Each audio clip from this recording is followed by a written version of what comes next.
حظوظ الزمالك تتوقف على تألق عبد الواحد السيد. ادي الرأسية الثاني وتسديدة جول جول جول. هدف متوقع وهدف منتظر من مازيمبي بعد كل الضغط ده، بعد كل هذا الضغط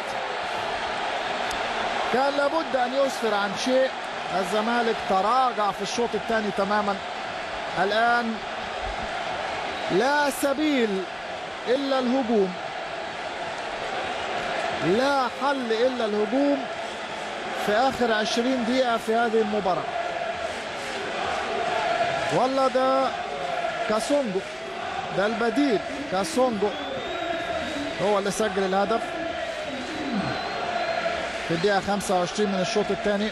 53 سنة الآن، لعب في فرنسا، لعب في كا في مولوز واعتزل سنة 93.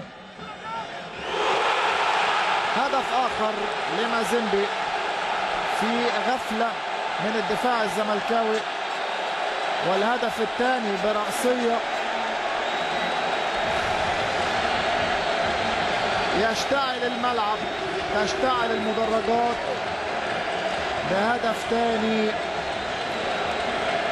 في الدقيقة 32. يتقدم مازيمبي 2-0. رأسية من ساماتا